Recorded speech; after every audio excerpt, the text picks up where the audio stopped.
성경을 읽어 나가다 보면 하나님의 마음을 느낄 수가 있고 하나님의 계획을 또 발견하게 되고 하나님께서 사람을 선택하여서 그 계획을 밝히시고 약속하시는 모습을 보게 됩니다. 그래서 하나님께서 세운 계획이 이제 약속으로 주어진 그 시대를 살아가는 사람들이 있고 그 하나님이 정한 시간의 분량이 차서 하나님께서 말씀하시고 약속하신 것이 성취되고 이루어진 시대를 살아가는 사람들의 모습을 우리가 성경을 통해서 보게 됩니다. 기왕이면 약속의 시대가 아니라 그 약속이 성취된 시대에 살아가는 것이 참 더 큰 또 은혜이고 축복인 것이죠. 여러분의 삶이 하나님의 약속의 시대가 아니라 약속이 성취되고 그 약속을 이 열매를 먹고 또 누리는 또 생애와 삶들이 다 되시기를 주의 이름으로 축원합니다. 여호수아서는 그런 맥락에서 보면 하나님의 약속이 성취된 시대를 산 사람들의 이야기가 되겠습니다. 500년 전에 여호수아 시대를 기준으로 해서 500년 전에 아브라함에게 하나님께서 후손을 주겠다, 땅을 주겠다 약속하셨는데 그 땅이 가나안 땅입니다. 그런데 그 약속이 언제 성취되는가 하면 여호수아와 출애굽 2세대를 통하여서 그 약속이 성취됩니다. 그래서 여호수아서 전체를 놓고 보면 7년 동안 가나안 정복 전쟁이 치루어지게 되고 중부와 남부와 연합순으로 정복해서 12지파에게 그 땅을 분배하는 감격적인 그 장면과 내용이 여호수아서에 소개되어 있는 걸 보게 됩니다. 요즘 새벽기도에 이제 여호수아서를 함께 묵상하면서 저도 새로운 또 은혜를 누리고 있는데요. 그 중에서 오늘 말씀은 이제 7년 동안의 전쟁이 막 시작되는 첫 번째 전쟁이 여리고 전쟁입니다. 이겼습니까? 졌습니까? 이겼어요. 크게 이겼어요. 하나님의 도우심 가운데 첫 번째 전쟁에 승리하고 두 번째 전쟁이 이 아이성과의 전쟁인데 유일하게 아이성과의 전쟁은 1차전으로 끝나지 않고 2차까지 갑니다. 왜 2차까지 가는가 하면 1차전에서 패했기 때문에 그래요. 그래서 두 번째 전쟁인 아이성과의 1차전에서 패한 후 오늘 말씀은 이제 2차 전쟁을 준비하면서 하나님께서 여호수아 군대에게 말씀하신 내용이 바로 오늘 읽은 우리가 말씀의 내용이 되겠습니다. 아시다시피 가나안 정복 전쟁 7년 동안 모든 31명의 왕과 나라와 싸우게 되는데요. 다 이겼어요. 여러분이 삶의 전쟁에서 주 안에서 하나님 의지하고 싸워서 나아가는 부분이 무엇이 되었든지 간에 하나님께서 승리를 주시는 기쁨이 있기를 주님 축원합니다. 여호수아서를 쭉 읽으면 막 그 에너지가 막 느껴져요. 승리의 기쁨, 약속하신 것을 성취케 하심으로 그 기쁨을 누리게 하시는 그 에너지와 분위기를 여호수아서를 통해서 막 느끼게 됩니다. 그런데 이 7년 동안 31명의 왕과 싸우면서 유일하게 딱 한 번 패한 전쟁이 있어요. 그것이 바로 두 번째 전쟁인 아이의 성과의 첫 번째 전투입니다. 여호수아 군대에게 있어서는 정말 말로 닿을 수 없는 뼈아픈 패배이고요. 정말로 그 절망적인 참으로 참혹하고 절망적인 패배를 경험한 전쟁이 바로 아이성과의 1차 전쟁입니다. 앞장 7장에 보게 되면 이 아이성과의 1차 전쟁에서 패한 이야기가 자세하게 소개되고 있는 것을 보게 돼요. 그런데 패하면 마음이 기뻐요, 기뻐요? 여러분은 뭐 대범하기 때문에 막 패하도 그냥 기쁩니까? 지금 전쟁을 이제 막 시작했어요. 앞으로 남은 전쟁이 또 엄청나게 많이 남아 있어요. 첫 번째 전쟁은 승리했지만 앞으로 남은 전쟁이 더 많이 남아있단 말이에요. 그러면 계속해서 승리의 기쁨과 그 에너지를 가지고 앞으로의 전쟁도 해나가야 되는데 두 번째 이 아이성과 1차전에서 털커덕 패배를 했단 말이에요. 그때의 이 패배의 공포와 패배의 두려움과 패배의 아픔과 패배의 쓰라림과 이 패배의 절망이 얼마나 컸는가 하면 7장의 그 내용을 소개하고 있는데 특별히 5절을 보면 백성의 마음이 녹아내렸다 그랬어요. 어떻게 녹아내렸다고 했습니까? 물같이 녹아내렸다 그랬어요. 그만큼 절망적이고 쓰라린 그 패배가 바로 아이성과 1차 전쟁에서의 패배였다 하는 겁니다. 사실 아이성은 여리고 성에 비하면 훨씬 작은 성이었어요. 그냥 그저 이렇게 상식적으로 생각해 봐도 여리고와 비교했을 때 쉽게 정복할 수 있다라고 판단하고 생각되어진 성이었어요. 그래서 여호수아는 정탐꾼을 전쟁 이전에 보냅니다. 그리고 정탐꾼이 돌아와서 아이성에 대해서 보고하는 내용을 보게 되면 2절로 3절에 보면 이렇게 보고해요. 그들은 소수니 백성이 다 올라가서 싸울 필요가 없다. 한 2, 3천 명 소수 병력만으로도 충분히 저 아이성을 점령할 수 있다라고 그렇게 보고를 합니다. 여리고에 비하면 아주 가소로운 싸움이다라고 하는 것이죠. 그런데 전쟁 결과가 어떻게 됐습니까? 패배했다는 거예요.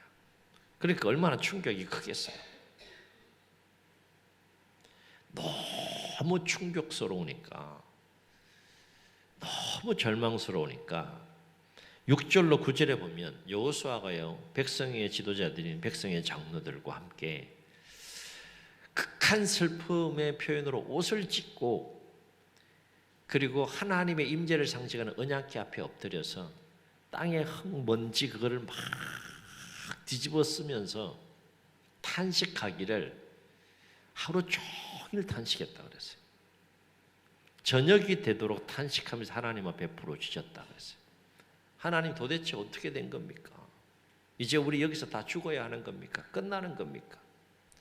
여리고성과의 전투까지는 너무너무 좋았는데 그래서 가나안 족속들이 그 이전에 출애굽과 광야의 여정 그리고 요단 동편에서 두 왕을 점령한 이런 막 엄청난 이야기가 가나안 족속들에게 전해져서 막 가나안 족속들이 막 두려움에 휩싸였었는데 여리고성과는 비교할 수 없는 작은 이 아이성과의 전쟁에서 1차전에서 패했으니까 오히려 저들의 기가 막 살아가지고 이제 우리 다 몰살시킬 거 아닙니까 하나님? 도대체 어떻게 된 겁니까? 막 너무 괴롭고 막 답이 없는 거예요. 여호수아라고 그도 사람인지라 길이 안 보이는 거예요. 어떻게 해야 될지 모르는 거예요. 그래서 하루 종일 옷을 찢고 먼지 뒤집어 쓰면서 탄식하고 하나님 앞에 그 마음을 막 토하며 부르짖었다라고 했어요. 그래서 하나님은 여호수아의 이 탄식과 부르짖음을 이렇게 보시고 왜 아이성과 1차 전쟁에 패했는지를 그 원인을 말씀해 주셨다라고 했어요. 그런데 놀라운 사실은 뭔가 하면 뭐 엄청난 일로 그 아이성과의 싸움에서 패한 것이 아니라 딱 한 사람 때문에 패했다라고 말씀하신 거예요. 그 한 사람이 누굽니까? 벌써 이름이 별로 어감이 안 좋잖아요. 아간, 이게 아간. 뭐 나쁜 일을 할 것 같잖아요, 그죠? 그냥 하나님이 살짝 그냥 넘어가 줄 수 있는 문제예요. 뭐 한 사람 정도인데. 근데 하나님이 볼 때는 절대 넘어갈 수 없는 일이라고 판단한 겁니다. 그냥 넘어갈 수 없는 일이라고 판단한 겁니다. 이 한 사람의 행동이 여호수아 군대와 이스라엘 공동체 전체에 얼마나 큰 악한 영향력을 미쳤는지, 얼마나 큰 절망을 줬는지를 볼 수 있어요. 한 사람 때문에 패했다. 그 사람이 아간이다. 그래서 제비 뽑기 해가지고 결국은 아간이 결국 뽑히게 되는데요. 왜 아간 한 사람 때문에 전쟁에 패했는가 하면 여리고 성과의 싸움에서 하나님께서 이 싸움은 이렇게 하라 라고 명령한 내용이 있어요. 그게 뭔가 하면 사람이건 가축이건 할 것 없이 살아있는 모든 다 진멸해라. 그리고 전쟁의 전리품은 어느 누구도 손대지 말라. 다 하나님의 것이라고 말씀하시고 온전히 다 하나님께 바치라라고 했는데 전쟁에 가서 크게 승리했어요. 근데 딱 가서 보니까 아간의 눈과 마음을 확 사로잡은 것이 있었단 말이에요. 그건 그냥 두기에는 그냥 하나님께 다 그냥 드리기에는 너무 아까운 거예요. 그래서 어떤 마음이 들었다고요? 저거 내 거야. 이런 마음이 들은 거예요.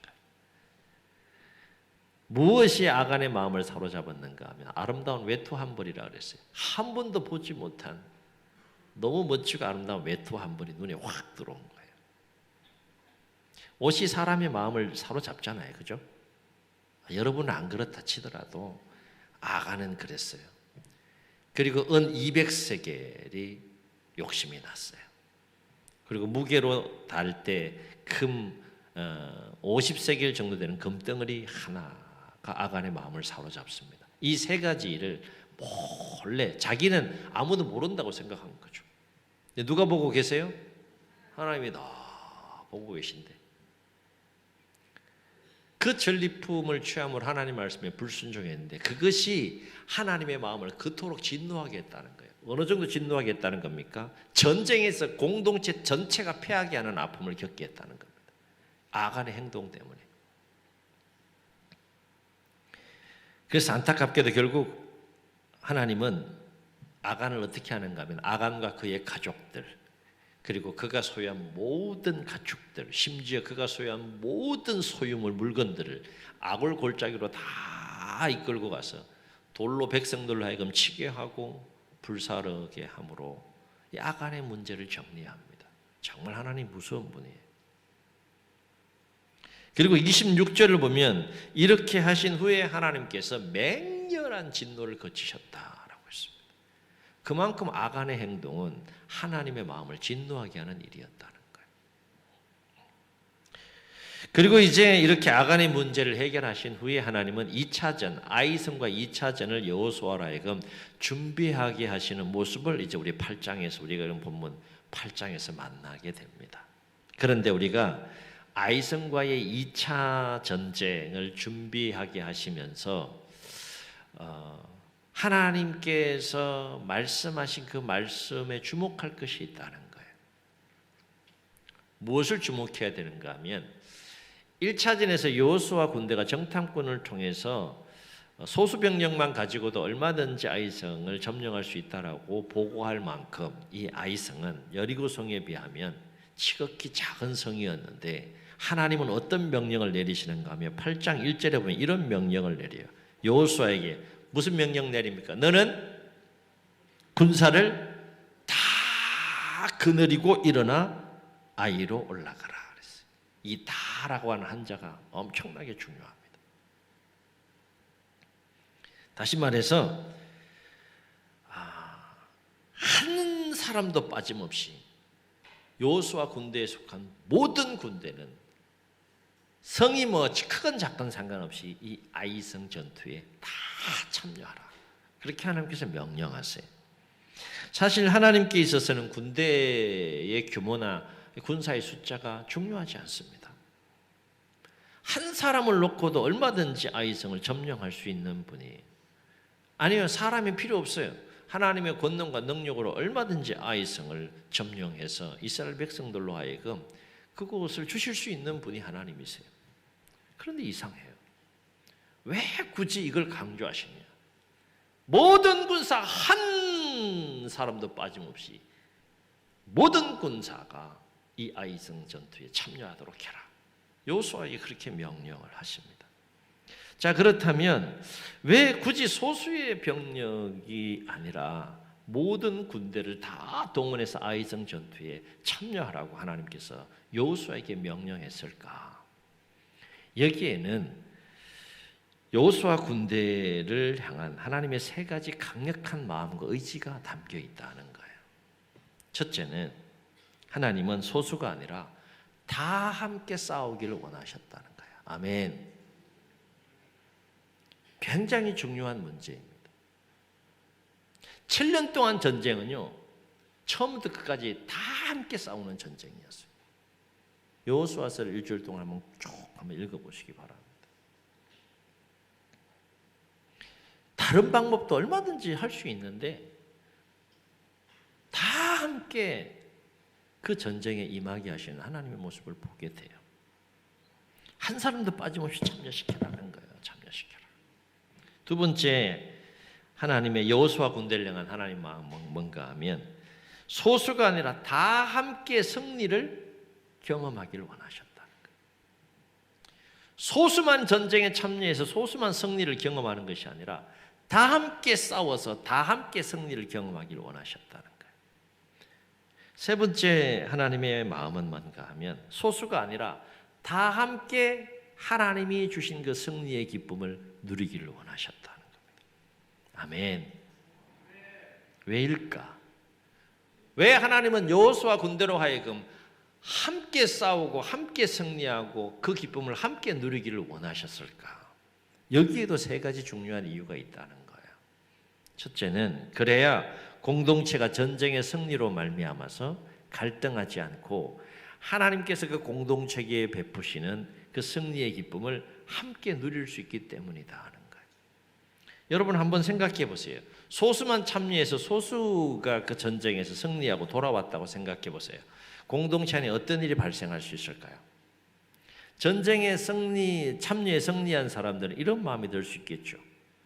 그 승리에 대한 공과 업적을 인정받고 싶은 마음이 있을 것이고, 그리고 공동체 안에서 뭔가 더 나은 특권을 누리고 싶은 그런 마음, 인간적인 마음이 들어올 수 있겠죠. 그러면 참여하지 않은 사람과 참여한 사람 사이에 무엇이 생길 수 있다는 거예요? 불편한 마음이 생길 수 있다는 거예요. 갈등이 생길 수 있다는 겁니다. 하나님은 이런 모든 것들을 섬세하게 다 섭리하시면서 다 참여해라, 다. 빠짐없이 다 참여하고 그 전쟁을 통해서 하나님께서 부어주신 승리를 함께 경험해라. 그리고 그 승리의 기쁨을 함께 누려라. 이것이 가나안 정복 전쟁을 통해서 하나님께서 섭리하신 내용이에요. 두 번째 중요한 이유는 왜 함께 싸우고 함께 승리하고 그 기쁨을 함께 누리기를 원하셨을까? 그래야 공동체가 함께 더욱더 건강하고 행복한 공동체로 세워질 수 있기 때문이다 하는 거예요. 왜냐하면 함께 싸운 것 중요하죠. 함께 승리한 것 중요하죠. 그 함께 싸운 것과 함께 승리한 것을 함께 나눌 수 있기 때문에 함께 공동체가 더 건강하고 행복한 공동체가 될 수 있다는 거예요. 왜 멀리 여행을 같이 다녀오면 친해져요? 더 관계가 나빠져요? 친해져요? 진짜? 막 싸우고 돌아오는 사람도 있는 것 같은데. 심지어 막 신혼여행 갔다가 그냥 그 현장에서 바로 그냥 확실하게 그냥.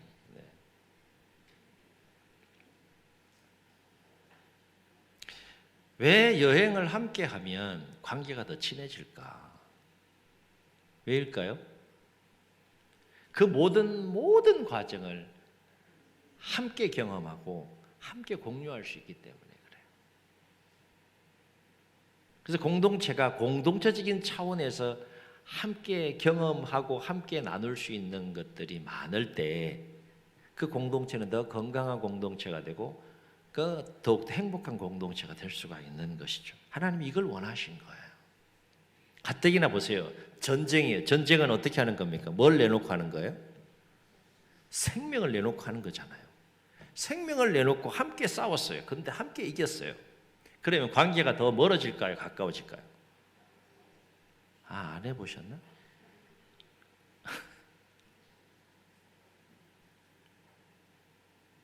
매주 주일날 이 시간에 나와서 예배 드리고 예배 끝나고 나서 식사 교제하고 서로 대화 그러면 더 가까워져야 돼요? 더 가까워져야 돼요? 여러분 가까워져요? 여러분 친하세요?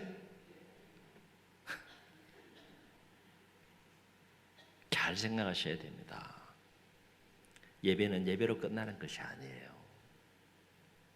예배의 횟수가 더해가면 더해갈수록 숫자가 중요한 것은 아니지만 하나님과 더 관계가 깊어져야 되고 서로의 관계가 더 깊어져야 되고 공동체는 더 건강하고 행복해져야 됩니다. 아멘.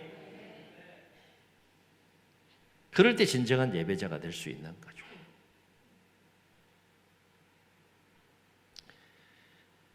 왜 하나님은 함께 싸우고 함께 승리하고 기쁨을 함께 누리기를 원하셨을까? 또 한 가지가 있어요. 그래야 함께 더 크고 위대한 일을 함께 할 수 있기 때문에 그래요.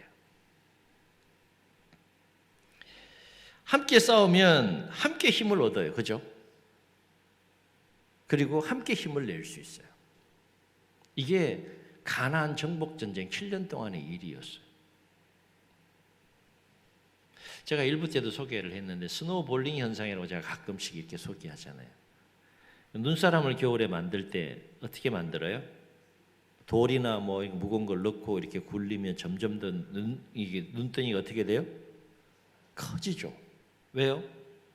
무게가 더 실리니까. 그게 스노우볼링 현상이라는 겁니다. 이스라엘 백성들이 비록 아이성과의 1차전에서는 패배했지만 31명의 왕들과 7년 동안 전쟁을 해서 다 이겼어요. 다. 전쟁을 해서 승리하면 승리할수록 더 힘이 날까요? 안 날까요? 네? 더 힘이 나면 더 힘을 낼 수 있을까 없을까요?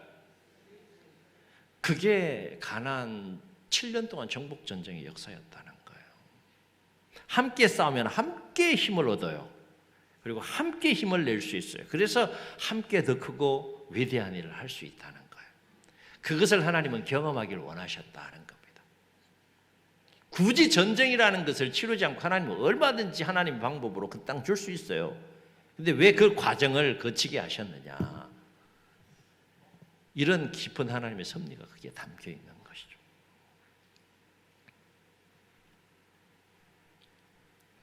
그런데 문제는 언제나 그렇듯이 다 함께 싸우는 것이 쉬워요, 어려워요? 또 질문 어렵네. 다 함께 싸우는 것이 쉬워야 돼요, 쉬워야 돼요? 그것도 대답하기 어려우세요? 다 함께 싸우는 것이 듣기에는 참 좋지만, 듣기에는 굉장히 은혜스럽게 들리지만 실제로 다 함께 싸우는 것은 결코 쉬운 문제가 아니다. 왜요? 마음이 서로 하나가 되어야 되기 때문에. 마음이 서로 하나가 되는 게 쉬워요, 어려워요? 아니 왜 1초도 고민도 안 하고 어렵다 그러면 제가 힘이 나겠어요? 네?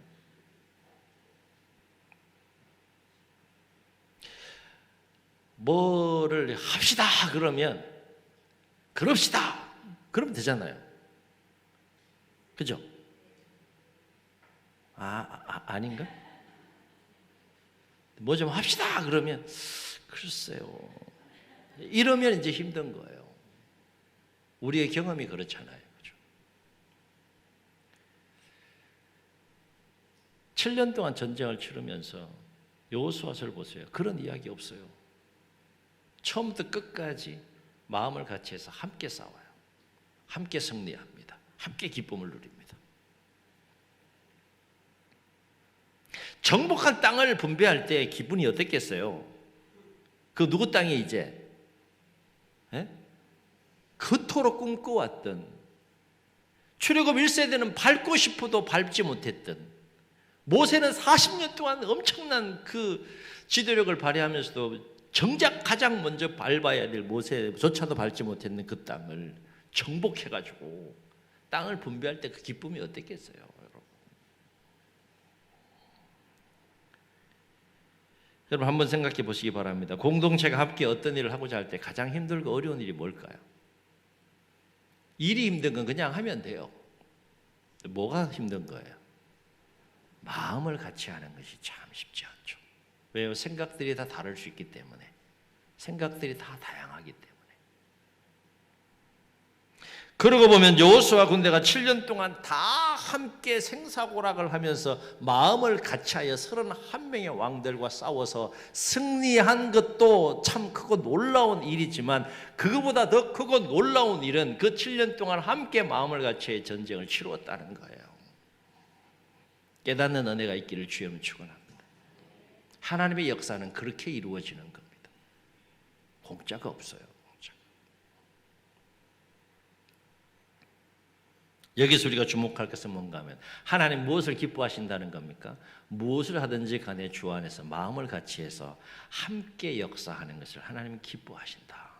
성경을 보세요. 하나님이 기뻐하는 장면들을 볼 때 항상 이것이 적용이 돼요. 항상. 그래서 여호수아 군대를 향한 하나님의 기쁨의 표시를 하시는 것을 보게 되는데, 하나님께서 기쁨을 어떻게 표현하십니까? 승리를 주심으로 그 기쁨을 함께 나누시는 것이, 내 마음이 지금 이렇게 기쁘다, 그걸 느끼게 하시는 거죠. 왜? 그것은 하나님의 뜻 안에서 이루어지는 전쟁이기 때문에, 하나님의 마음에 합한 전쟁이었기 때문에, 하나님의 뜻이 이루어지는 전쟁이었기 때문에.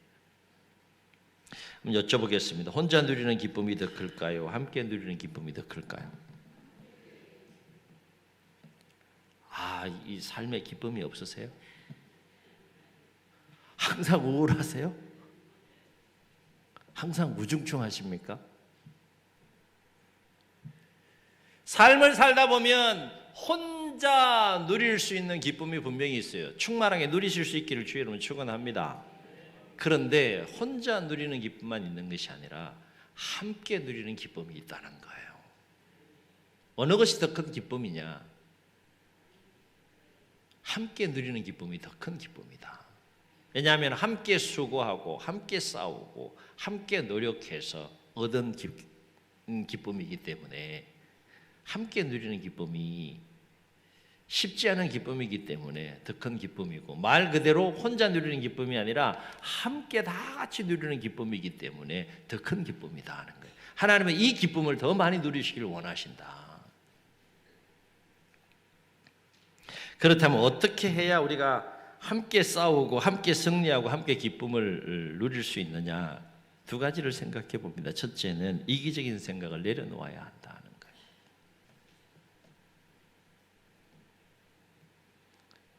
가만히 생각해 보세요, 여러분.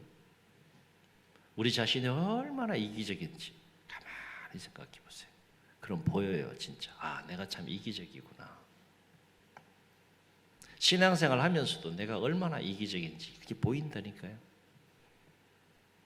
근데 하나님은 그 내려놓으라고 말씀하세요. 마음에 그러제 이기적인 생각으로 충만한데 하나님이 더 이상 담을 공간이 없는 거죠. 그거 비워라, 그래야 내가 채우지 않겠냐 하는 거예요. 나도 중요하지만 나보다 공동체가 더 크고 소중하고 귀한 것을 깨달을 때 함께 싸울 수 있는 겁니다. 아간이 실패한 것이 이거예요, 이거. 하나님 그걸 분노하셨어요. 각자가 다 이기적인 생각을 가지고 있다면 어떻게 마음을 같이하여 함께 싸울 수 있겠는가?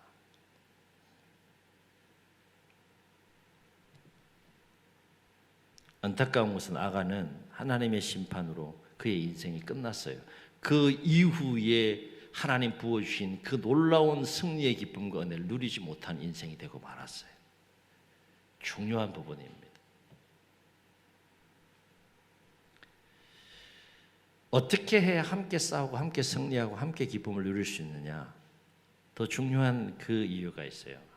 하나는 함께 하나님의 말씀과 뜻에 순종해야 한다. 무엇에요? 하나님의 말씀에 함께 순종할 수 있어야 된다. 왜냐하면 아간의 경우와 같이 각자의 생각에 사로잡히면 결코 마음을 같이하여 함께 싸울 수 없지만, 하나님의 말씀에 각자가 귀를 기울이고 그 말씀에 순종하고자 하는 마음을 가지고 삶을 살아가게 되면 한 가지 놀라운 은혜를 경험하게 되는데, 그것은 뭔가 하면 하나님께서 그 말씀을 통하여 각자의 마음들을 조율하셔서 하나가 되게 하시는 그 은혜를 경험하게 하신다는 겁니다. 그게 초대교회의 역사예요. 날마다 마음을 같이하여 성전의 가정에 모이기를 힘쓰고 모든 물건을 자기 소유라고 주장하지 않고 다 내어놓고 통용했던 공동체. 마음이 하나가 되지 않으면 할 수 없는 일이죠. 성령의 역사, 하나님의 영의 역사였던 것이죠. 그래서 7년간 여호수아 군대가 서로 하나님의 말씀 안에서 마음을 같이하여 그 전쟁에 임했기 때문에 그 전쟁은 승리할 수 있었다. 여호수아 전체를 놓고 보면 계속해서 한 가지 반복해서 말씀하시며 강조하는 것인데 그것이 뭔가 하면 여호수아 그 군대는 자기 마음과 자기 생각, 자기 방법대로 싸우지 않고 처음부터 끝까지 하나님 말씀과 뜻에 순종하여 마음을 같이함으로 모든 싸움에 임했다. 이걸 계속 강조해요. 계속 강조합니다. 그렇습니다. 하나님은 주 안에서 무엇을 하든지 간에 하나님의 자녀와 백성들이 함께 싸우고 함께 승리하고 함께 기쁨을 누리기를 원하십니다. 바로 앞기는 오늘 말씀이 우리 모두에게 도전이 되어서 우리 모두가 주 안에서 더욱더 마음을 같이하여 주님의 교회와 하나님 나라의 일들을 위해서 함께 싸우는 법을 배우고 함께 승리하는 법을 배우고 함께 기쁨을 누리는 법을 배우고 그로 인해서 더 아름답고 더 행복하고 더 건강한 공동체를 이루어갈 수 있는 일을 우리 모두가 귀하게 역사하고 쓰임받을 수 있기를 주의 이름으로 축원합니다. 축원합니다. 우리 옆 사람 한번 축복합시다. 함께 싸웁시다. 아멘. 말씀을 기억하시면서 우리 350장 1절 3절 우리 찬송하고 기도합니다. 박수하며 찬양합시다.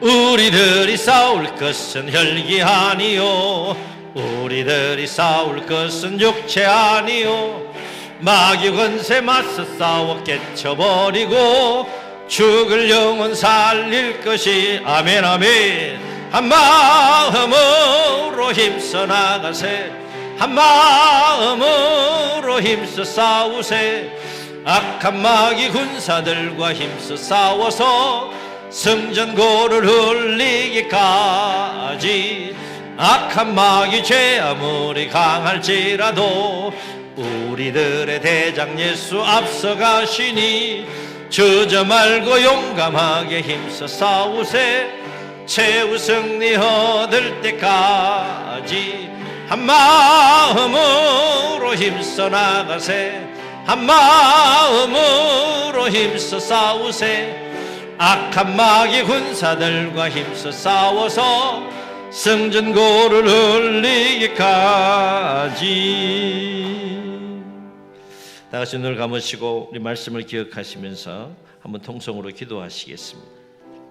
하나님은 여호수아에게 그 군대를 향하여 명령하셨습니다. 다 함께 나가 싸워라. 한 사람도 빠짐없이 아이성과의 전투에 다 참여해라. 그래서 함께 싸우고 함께 승리를 경험하고 함께 그 기쁨을 누리기를 원하셨습니다. 오늘 우리 공동체를 향해서도 하나님 동일하게 말씀하십니다. 주 안에서 무엇을 하든지 주님의 교회와 하나님 나라의 일들을 위해서 맡겨진 일들을 감당할 때 함께 싸우라. 다 함께 마음을 같이하여 싸우라 말씀하십니다. 이 말씀이 우리의 심령에 새겨짐으로 우리가 함께 싸우는 법을 배우고 함께 승리하는 법을 배우고 함께 기쁨을 나누는 법을 배우고 더 건강하고 행복한 교회로 세워져 갈 수 있도록 쓰임받게 해달라. 주님 세 분 부르시고 통성으로 기도합니다.